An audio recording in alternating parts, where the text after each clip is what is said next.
இதனுடைய உணவு முறைகளை எடுத்துக்கொண்டீர்கள் என்று சொன்னால் நம்முடைய அஞ்சரை பெட்டி என்பது கூட ஒரு நோய் எதிர்ப்பு மருந்து தான்.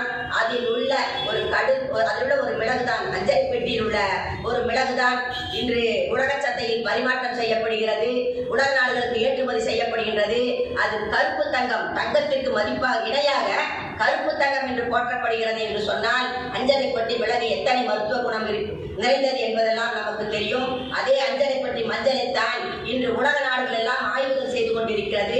அதன் வீரியத்தை கண்டு வியந்து நிற்கின்றது என்று முடிக்க வேண்டியிருப்பதால் அனைத்தையும் சுருக்கமாக சொல்கிறேன். அது மட்டுமல்ல, நாம் குடிக்கக்கூடிய சுக்கு குடிநீர், கஷாயம், தேநீர், டீ, நம்முடைய மூலிகை தேநீர், நம்முடைய அன்றாட சமையல் வாழ்வில் பயன்படுத்தக்கூடிய கருவேப்பிலை, பூண்டு, இவை எல்லாம் நமக்கு இந்த பரம்பரை தந்த ஆரோக்கிய பாதுகாப்பு அரண் என்று சொன்னால் அது மிகையாக இருக்காது.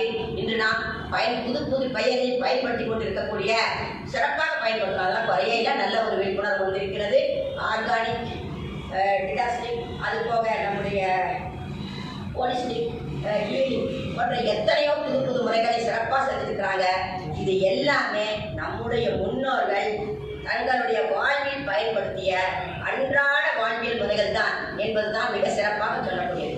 அன்றாட வாழ்வியல் முறைகள் இன்று நல்ல ஒரு விழிப்புணர்வை பெற்று மக்களிடம் போய்கொண்டிருப்பதை பார்க்கும் பொழுது நாம் இப்பொழுது சிறப்பாக செயல்பட்டால் பாரம்பரிய மருத்துவர்களின் முழு அறிவை நாம் கொண்டு வந்துவிட முடியும்.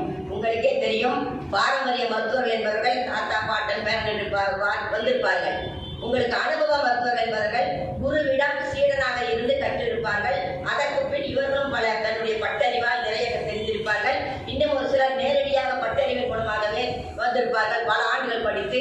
இப்படிப்பட்ட அனுபவமும் பாரம்பரிய மருத்துவர்களும் பல ஆற்றல்களை தங்களுக்குள் வைத்து இருப்பதால் இவர்களை எல்லாம் போற்றி பாதுகாக்க நாம் பல குறுகிய கால பயிலரங்களை நடத்த வேண்டும். இவர்களுக்கு என முதலுதவி எப்படி, அடிப்படை முதலுதவி எப்படி, சுகாதார விதிகள் என்ன, நாம் இந்த நவீன நோய் முறைகளை கண்டறிவது எப்படி என்பது போன்ற குறுகிய கால பயிற்சிகளை எல்லாம் அமைக்கலாம்.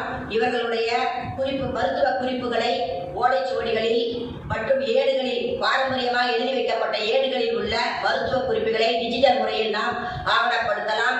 இந்த மருத்துவர்கள் பொதுவாக தங்களுக்குள் பல அருமையான நுட்பங்களை பாரம்பரியமாக வந்து இருப்பதால் இப்பொழுது என்னிடம் பேசும்போது ஒருவர் சொன்னார், ஒரு மருத்துவர் ஒரு 20 ஆண்டுகளுக்கு முன்னிருக்கும், நாங்கள் சண்டமார்ந்த செந்தூரம் என்று ஒன்றை கொடுக்கின்றோம். ஒரு முறை பக்கவாதம் வந்தவர்களுக்கு கொடுத்தால் அது சரியாக குணமாகும். இதை நாங்கள் பாரம்பரியமாக நுட்பமாக வேறுபாடு கண்டறிந்து அந்த தயாரிப்பு முறையிலும் நோயாளிக்கு கொடுக்கும் முறையிலும் அந்த நுட்பத்தை வேறுபாடை பயன்படுத்துகிறோம் என்று.